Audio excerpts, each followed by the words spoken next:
નમસ્કાર મિત્રો. જો તમે ટેટ કે ટાટ જેવી પરીક્ષાઓની તૈયારી કરી રહ્યા છો તો પ્રકૃતિવાદ એટલે કે નેચરલિઝમ એક એવો વિષય છે જેના પર ધ્યાન આપવું જ પડે. તો ચાલો આજે આ ખૂબ જ મહત્વપૂર્ણ ફિલોસોફીને એકદમ સરળ ભાષામાં સમજીએ. પ્રકૃતિવાદને સમજવાની શરૂઆત એના સૌથી મોટા હિમાયતી રૂસોના આ જોરદાર વાક્યથી કરીએ. જુઓ, આ એક જ લાઇનમાં આખી વિચારધારાનો સાર આવી જાય છે. શું કહે છે કે પ્રકૃતિ જ અંતિમ સત્ય છે અને બાળક એ કોઈ સમાજ કે સંસ્કૃતિની પ્રોડક્ટ નથી, પણ કુદરતનો જ એક અંશ છે. બસ આ જ વિચાર એમના શિક્ષણનો પાયો છે. તો સૌથી પહેલાં એ સમજવું પડે કે આ પ્રકૃતિવાદ આખરે છે શું, એની મૂળ વ્યાખ્યા શું કહે છે. ચાલો એના પર એક નજર નાખીએ. એકદમ સાદા શબ્દોમાં કહું ને તો પ્રકૃતિવાદ એવું માને છે કે આ જે ભૌતિક દુનિયા છે, જે આપણને દેખાય છે એટલે કે પ્રકૃતિ, એ જ બધું છે. એનાથી પરે કશું નથી. એ ભગવાન કે કોઈ આધ્યાત્મિક શક્તિ જેવી બાબતોને નથી માનતો. એમના માટે તો વિજ્ઞાન જ સર્વોપરી છે. મતલબ કે જે વસ્તુ સાબિત થઈ શકે એ જ સાચી. હા, અને આ વાત પરીક્ષા માટે ખાસ યાદ રાખજો. પ્રકૃતિવાદને બીજા નામોથી પણ ઓળખવામાં આવે છે, જેમ કે નિસર્ગવાદ, ભૌતિકવાદ અને પદાર્થવાદ.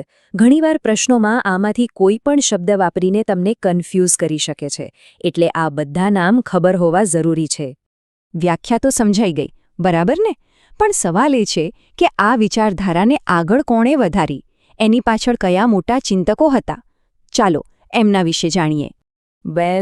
શિક્ષણના ક્ષેત્રમાં પ્રકૃતિવાદને લાવવાનો પહેલો પ્રયાસ બેકન અને કોમેનિયસ દ્વારા થયો હતો. એમ કહી શકાય કે તેમણે જ આ ફિલોસોફીને એજ્યુકેશન સાથે જોડવાનો પાયો નાખ્યો હતો. પણ ભલે શરૂઆત બીજા કોઈએ કરી હોય, જ્યારે પણ પ્રકૃતિવાદની વાત આવે ને ત્યારે એક જ નામ સૌથી ઉપર આવે છે: રૂસો. એમને જ પ્રકૃતિવાદના પિતા માનવામાં આવે છે.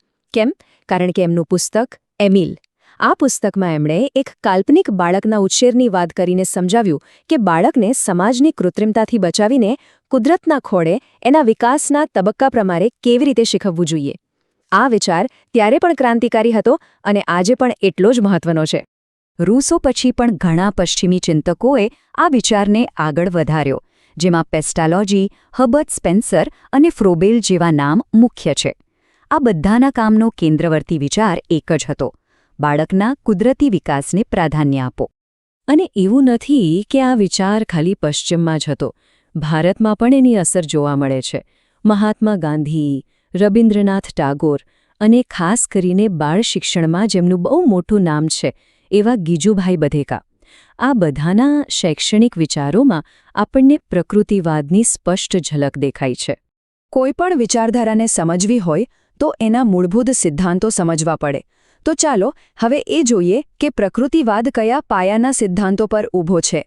પ્રકૃતિવાદનો પહેલો અને સૌથી મોટો સિદ્ધાંત એ છે કે પ્રકૃતિ જ સાચો શિક્ષક છે. બીજું, જ્ઞાન પુસ્તકોમાંથી નથી આવતું, પણ આપણી ઇન્દ્રિયો દ્વારા, એટલે કે જોઈને, સાંભળીને, સ્પર્શીને અંદર ઉતરે છે. એટલે જ એ લોકો પુસ્તકીય જ્ઞાન કરતાં અનુભવને વધારે મહત્વ આપે છે. અને છેલ્લે, બાળકને ક્લાસરૂમની 4 દિવાલોમાં નહીં, પણ કુદરતના ખોળામાં મુક્ત રીતે શીખવા દેવું જોઈએ. અને આ બધા સિદ્ધાંતોનો નિચોડ રૂસોના આ નારામાં છે: પ્રકૃતિ તરફ પાછા વળો. આનો સીધો મતલબ છે કે સમાજના બનાવેલા કૃત્રિમ અને બંધિયાર વાતાવરણમાંથી બહાર નીકળો અને બાળકના સ્વાભાવિક વિકાસ માટે એને પ્રકૃતિ સાથે પાછા જોડો. અહીં જ પરંપરાગત શિક્ષણ અને પ્રકૃતિવાદ વચ્ચેનો મોટો તફાવત દેખાય છે. પ્રકૃતિવાદ કહે છે કે જ્ઞાનને બહારથી ઠોકી બેસાડી શકાતું નથી. સાચું જ્ઞાન તો ત્યારે જ મળે છે જ્યારે બાળક પોતે અવલોકન કરે, નિરીક્ષણ કરે અને જાતે અનુભવ કરે. જ્ઞાન અંદરથી આવે છે, બહારથી નહીં. સારું, તો આ બધા સિદ્ધાંતો તો આપણે સમજ્યા, પણ હવે એ જોઈએ કે શિક્ષણના ક્ષેત્રમાં એનો વ્યવહારુ ઉપયોગ કેવી રીતે થાય છે. મતલબ કે એના હેતુઓ શું હોય, અભ્યાસક્રમ કેવો હોય અને શીખવવાની પદ્ધતિઓ કઈ હોય. પ્રકૃતિવાદી શિક્ષણનો મુખ્ય ધ્યેય શું છે? એનો હેતુ છે બાળકનો સર્વાંગી વિકાસ કરીને એને એક પૂર્ણ માનવ બનાવવો, એને જીવનમાં આવનારા સંઘર્ષો માટે તૈયાર કરવો, આસપાસના વાતાવરણ સાથે કેવી રીતે ગોઠવાવું એ શીખવવું, અને સૌથી અગત્યનું, એનો સ્વતંત્ર વિકાસ થાય એ જોવું.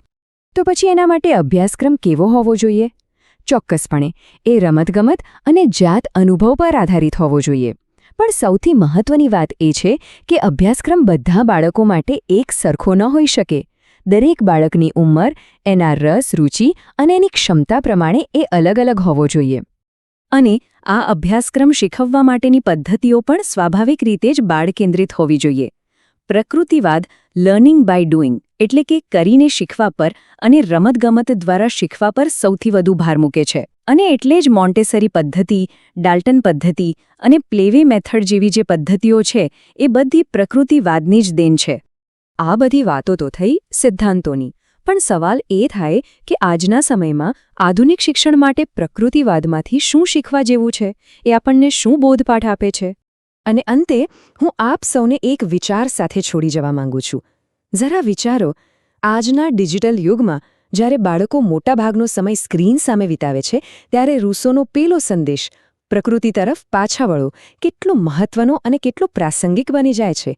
એક ભાવિ શિક્ષક તરીકે આના પર મનન કરવું ખૂબ જ જરૂરી છે.